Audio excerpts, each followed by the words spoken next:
আমরা যে জ্বালানিগুলো তৈরি করি দেখেন আপনারা হয়তো ঈশ্বরকে কথা শুনছেন, হ্যাঁ ওইখানে কি হচ্ছে একটা পারমাণবিক বিদ্যুৎ কেন্দ্র হচ্ছে না, পরিবেশের ক্ষতি হয়। ওই বিদ্যুৎ তৈরি করতে পরিবেশের ক্ষতি হয়, কিন্তু আপনি যে বিদ্যুৎটা তৈরি করছেন বাসায়, এটি কিন্তু পরিবেশের কোনো ক্ষতি নাই। এর পাশাপাশি আরেকটা ঘটনা ঘটবে, আপনি বিদ্যুৎ তৈরি করলেন, জ্বালানি চাহিদা পূরণ হলো, পাশাপাশি ওই যে বাই প্রোডাক্ট করি, অর্থাৎ গোবর থেকে আমরা যখন ফার্মেন্টেশনের মাধ্যমে সেখান থেকে জ্বালানি প্রোডাকশন করলাম, তারপরে যে বর্জ্য পদার্থ থাকলো, গোবরটা আরো স্লারি ফর্ম হলো, একদম ম্যাশ হলো। হ্যাঁ, এই স্লারি ফর্মের গোবরটা আপনি পরবর্তীতে জৈব সার হিসাবে ব্যবহার করবেন, এবং এটি একটি উৎকৃষ্ট মানের জৈব সার। আগে দেখবেন যে বিশেষ করে গ্রামে আমি দেখতাম, আমিও আমার বাসা রাজশাহীতে, তো রাজশাহীতে দেখতাম ছোটবেলায় আমার যারা চাচারা ছিলেন তারা যখন খেতে জৈব সারটা দিত একটা নির্দিষ্ট জায়গায়, হ্যাঁ অংশই রাখা হবে, হ্যাঁ পছন্দ ধরানো হবে, তারপর আস্তে আস্তে সেটি মাটির সাথে মিক্স হয়ে একটা উৎকৃষ্ট মানে জৈব সার হবে। কিন্তু সরাসরি গোবর কিন্তু নিজে ফেলতে না, ওটা ফেলাও ঠিক না, কারণ এটা প্রচুর পরিমাণে মিথেন গ্যাস থাকে, এটি অনেক সময় ফসলের ক্ষতি করতে পারে। কিন্তু যখন ডিকম্পোস্ট হবে, সেটি ফার্মেন্টেড হবে, সেটি কিন্তু উৎকৃষ্ট মানে জৈব সার হবে।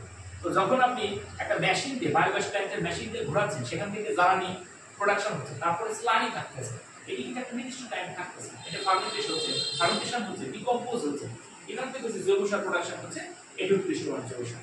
এবং বিভিন্ন জায়গায় দেখবে, বিশেষ করে ড্রাগন ফ্রুটসের গাছগুলোতে, আমি তো দামোদরতে ছিলাম, ওইখানে দেখতাম এই জৈব সার এবং ভালো দামে বিক্রি করে, যারা নিজেদের ক্ষেতের জন্য না অন্যর কাছে সেল করে, একটা বস্তা অনুপাতে, হ্যাঁ এক বস্তায় এত টাকা এইভাবে, এবং ভালো টাকা আসে।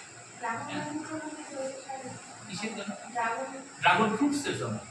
হ্যাঁ, ড্রাগন ফ্রুটসের যে গাছগুলো আছে না, ওর নিচে জৈব সার দেয়, হ্যাঁ জৈব সার হিসাবে এই স্লারিটা ব্যবহার করা হয়, মানে বায়োগ্যাস প্ল্যান্ট। এই জন্য এটি যাদের এই ক্ষেতটা রয়েছে তারা এটা কেনে। তাহলে এখান থেকে আপনি দুইভাবে আর্থিকভাবে লাভবান হতে পারেন। হ্যাঁ, একটা আপনি কি জ্বালানি প্রোডাকশন করছেন, একটা জৈব সার বিক্রি করছেন, এর যে ভালো আরো উপায় আছে? উপায় নেই। তাও কোন প্রোডাক্ট থেকে পাচ্ছেন, যেটি বাই প্রোডাক্ট, অর্থাৎ আপনি গরু পালন করছেন, সেখান থেকে দুধ মাংসের জন্য সেখান থেকে বার্ষিক একটা তো লাভ পাচ্ছেন, তার বাইরে আমরা এটা সাইড বিজনেস হিসেবে রাখছি। আমি আশা করবো যে উন্নয়নটা আপনার শুধু ট্রেনিং, এর পরবর্তী অবকাঠামোগত প্রযুক্তিগত যে জ্ঞানগুলো অর্জন করবেন, এর মাধ্যমে নিজে অ্যাপ্লাই করবেন। শুধু জ্ঞানটা আমি বললাম, আমি একটা গভর্নমেন্ট অফিসার এসে আপনাদের সামনে বক্তব্য দিলাম, আপনার শুনলেন ভালো লাগলো, কিন্তু অ্যাপ্লাই করলেন না, হ্যাঁ তাইলে ওই রকমই হবে। আমাদের দেশে প্র্যাকটিসিং মুসলিম, সবাই আমরা মুসলিম, কিন্তু কি প্র্যাকটিসিং না, মানে দ্যাট মিনস শুনি ওয়াজ খুব ভালো লাগে, কিন্তু ফজরের নামাজ মিস হয়ে যায় আমাদের, এরকম আর কি। তো সুতরাং আমরা যে কথাগুলো বলছি, এটি কাজে লাগাইতে হবে। অবকাঠামোগত এবং প্রযুক্তিগত যে জ্ঞানগুলা, মানে সেই সাহায্যগুলা হয়তো বিভিন্ন দপ্তর আপনাকে হেল্প করতে পারে, অথবা নিজে ইনভেস্ট করতে হবে। আপনার 8-10টা গরু আছে, একটা বায়োগ্যাস প্ল্যান্ট তৈরি করে, খুব বেশি খরচ করবে, তারপরে বিভিন্নভাবে সাহায্য করবে বিভিন্ন দপ্তর। যদি কোনো জ্ঞানের দরকার হয়, কোনো ইনফরমেশনের দরকার হয়, আপনারা প্রাণী সম্পদ দপ্তর থেকে যে কোনো ইনফরমেশন যদি চান, আমার দপ্তরে গেলে আমি I am very willing to say anything, বুঝছেন। আপনাদের যদি মনে হয় আমার গরু অসুস্থ হচ্ছে, এখান থেকে কীভাবে আমি উত্তোলন করবো, সেক্ষেত্রে আমি আপনাকে হেল্প করবো।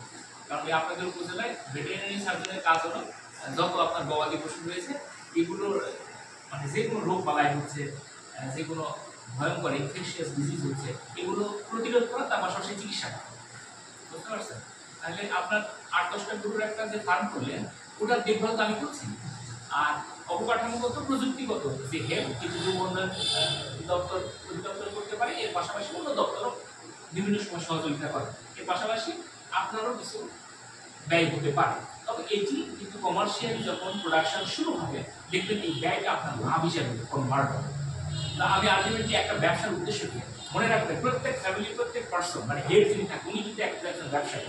আপনি মনে করেন না যে এই দোকানে, এই যে মোড়ের উপরে একজন দোকান দিয়ে আছে, রড সিমেন্টের দোকান দিছে, একটা ওষুধের দোকান দিছে, সে ব্যবসায়ী, সে শুধু ব্যবসায়ী না। আপনি একটা প্রোডাক্ট তৈরি করছেন, কি প্রোডাক্ট তৈরি করছেন?